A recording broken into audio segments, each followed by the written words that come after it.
En Amérique du Nord, il y a un pays, les États-Unis, où l'esclavage a existé jusqu'à la guerre de sécession, donc jusqu'à la fin de cette guerre, jusqu'en 1865. Les esclaves vivaient, pour la grande majorité d'entre eux, dans des plantations, donc ils travaillaient à la terre. Il y avait une petite partie des esclaves qui travaillaient en ville, dans les villes du sud des États-Unis, comme la Nouvelle-Orléans par exemple. Il y avait beaucoup d'esclaves qui travaillaient comme artisans, qui travaillaient au port, comme dockers. On trouvait aussi des esclaves dans des mines, par exemple les premières mines de charbon dans les Appalaches. Les esclaves aux États-Unis voyaient beaucoup leur maître, contrairement aux communautés d'esclaves de la Caraïbe, où les esclaves parfois ne voyaient jamais le maître de leur vie et avaient très peu de relations avec le monde blanc en général. Aux États-Unis, le nombre d'esclaves a augmenté avec le temps, au XIXe siècle. Les esclaves avaient des enfants aux États-Unis et les maîtres avaient d'ailleurs intérêt à ce que ces enfants grandissent pour pouvoir les vendre ensuite, pour pouvoir gagner de l'argent avec. Du côté des États-Unis, il y a eu assez peu de révoltes parce qu'il y avait beaucoup de petites plantations, les esclaves étaient assez dispersés. Donc ce n'était pas facile de fomenter une révolte. La plus connue d'entre elles, la révolte de Nat Turner, cet esclave de Virginie, qui se révolte pendant l'été 1831 et avec un groupe d'esclaves, il tue environ une soixantaine de personnes avant d'être eux-mêmes arrêtés et exécutés. Nat Turner est exécuté en novembre ou en décembre 1831, mais dans l'ensemble, on ne peut pas dire qu'il y a eu beaucoup de révoltes. Les résistances à l'esclavage, elles ont passé par d'autres biais, par exemple par la fuite, ça c'est une manière de résister à l'esclavage, ou bien par le sabotage des outils, par la destruction discrète des récoltes, des moyens plus réalistes que la révolte qui, aux États-Unis, semblait inéluctablement vouée à l'échec. L'abolition de l'esclavage aux États-Unis est le fruit d'une guerre qui a fait 600 000 morts, c'est la guerre de sécession. Les États du Sud ont fait sécession après l'élection de Lincoln, car ils ont peur que Lincoln abolisse l'esclavage. Mais ça n'est pas l'intention de Lincoln initialement. Et puis la guerre évolue, elle se durcit, elle devient de plus en plus violente. Et le but de guerre du nord des États-Unis devient l'abolition de l'esclavage et pas simplement la réunification du pays. C'est donc ce qui s'opère en 1865. Les esclaves ont joué un rôle très important, précisément, pendant la guerre de sécession, parce que si le Nord, vers 1863, décide d'abolir l'esclavage, c'est parce qu'il s'agit d'obtenir la participation active des esclaves. L'abolition de l'esclavage aux États-Unis, c'est un moment très très important parce qu'il y a 4 millions d'esclaves. C'est un coup de tonnerre dans le monde lorsque l'on apprend que l'esclavage est aboli aux États-Unis. Alors, le premier droit civique, c'est l'abolition de l'esclavage et la citoyenneté qui est accordée aux anciens esclaves. Mais ce qui se passe, c'est qu'à partir des années 1880, les anciens propriétaires d'esclaves retrouvent progressivement du poil de la bête, si je puis dire, reviennent un peu au pouvoir dans les États du sud des États-Unis et vont mettre en place un système très rigoureux de ségrégation ainsi que de privation du droit de vote. De telle sorte que la citoyenneté, qui a pourtant été chèrement acquise après la guerre, s'est trouvée en quelque sorte vidée de sa substance parce que, tout en étant citoyens, les anciens esclaves ne pouvaient pas voter et étaient maintenus sous un strict contrôle dans les États du sud des États-Unis. C'est donc une sous-citoyenneté en fait, qui est mise en place à la fin du XIXe siècle. À partir de 1915, il y a un grand moment entre 1915 et 1925. C'est le moment d'ailleurs où une partie de la population noire quitte le sud des États-Unis.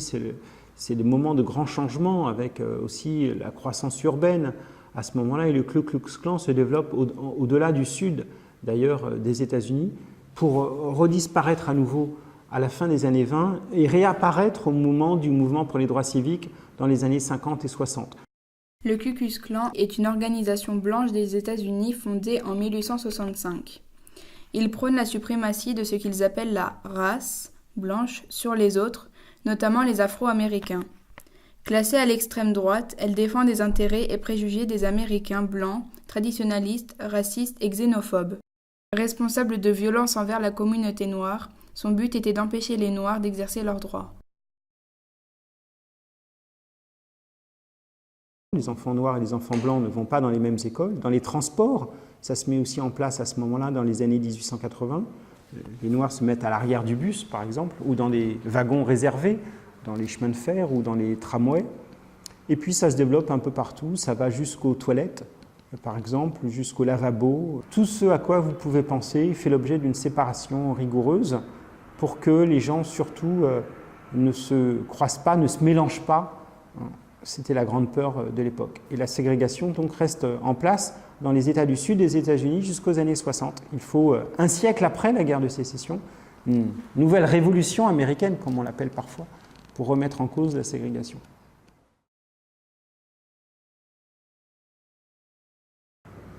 Alors, la principale figure, celle qui est d'ailleurs la plus célèbre, c'est Martin Luther King, bien sûr, qui est un pasteur, donc c'est un homme d'église très, très célèbre, internationalement parlant aussi, puisqu'il est prix Nobel de la paix en 1964, 4 ans avant d'être assassiné à l'âge de 39 ans, et qu'il est la figure aussi qui est non seulement un grand orateur. Pensez à son discours I Have a Dream de l'été 1963, d'août 1963, un grand orateur qui sait admirablement mobiliser les références, les images religieuses, et mobiliser les foules, mais aussi un très bon organisateur, un homme politique très, très avisé.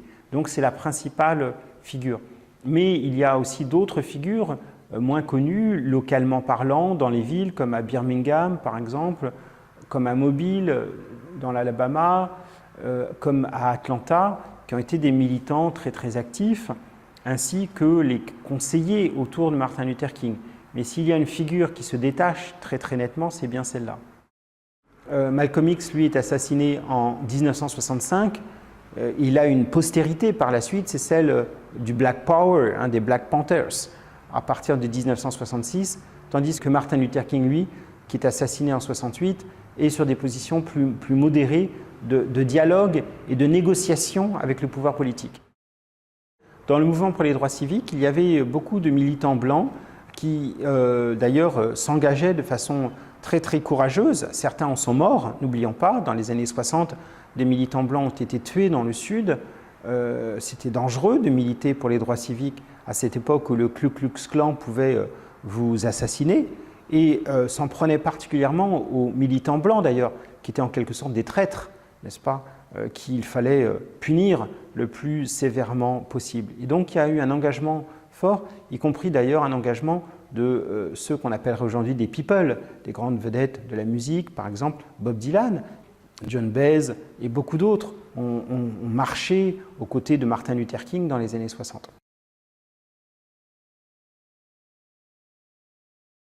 Donc deux grandes lois qui sont célèbres. D'abord la fin de la ségrégation en 1964 et le rétablissement du droit de vote qui avait été supprimé aussi à la fin du 19e siècle en 1965. Le mariage entre noirs et blancs, c'est une loi qui date de 1967. Alors les principaux, ce sont Kennedy entre 1960 et 63 et Johnson qui lui succède après l'assassinat de Kennedy, donc entre 63 et 68. Johnson, en particulier, a été le grand artisan des lois de 64 et 65. Mais ces présidents, surtout Johnson d'ailleurs, ont agi parce qu'ils étaient sous pression du mouvement pour les droits civiques.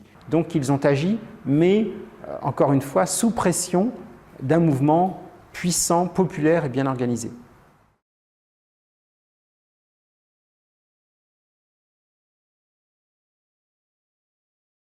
Depuis les années 1980, alors il y a toute une histoire, on parlait plus volontiers de black dans les années 60-70, on parlait aussi beaucoup de negroes, de nègres littéralement. Dans les années 60, Martin Luther King parlait des negroes, donc lui-même en parlait, ça n'était pas un terme péjoratif, et puis le terme de black s'est imposé. Ensuite le terme plutôt afro-american, quelque chose comme ça, et puis maintenant on parle beaucoup de African American. On fait allusion là à une origine, des ancêtres lointains, le continent africain. Donc c'est une forme aussi de valorisation des racines africaines lointaines, une forme de fierté aussi culturelle, de fierté ethnique, pourrait-on dire aussi, qui est sous-entendue par l'utilisation du terme African American. Il y a en effet depuis 2013 un mouvement qui est un mouvement de contestation très forte contre les violences policières. Un certain nombre de jeunes noirs ont été tués par la police dans différentes villes des États-Unis, comme à Baltimore par exemple, à Chicago et ailleurs.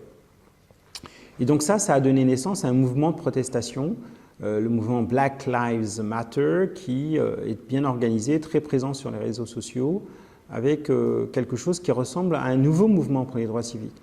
La présence d'Obama à la Maison-Blanche n'est pas indifférente d'ailleurs à ce mouvement, dans la mesure où précisément c'est parce que Obama, on attendait quelque chose d'Obama que les gens se mobilisaient.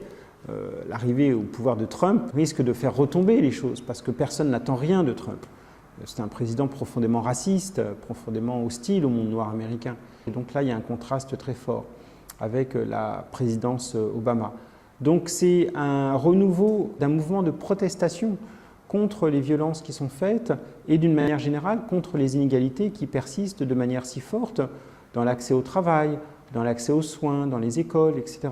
Être noir et être blanc aux États-Unis, c'est vraiment pas la même chose. Et beaucoup de gens, surtout des Noirs bien entendu, protestent contre cette situation.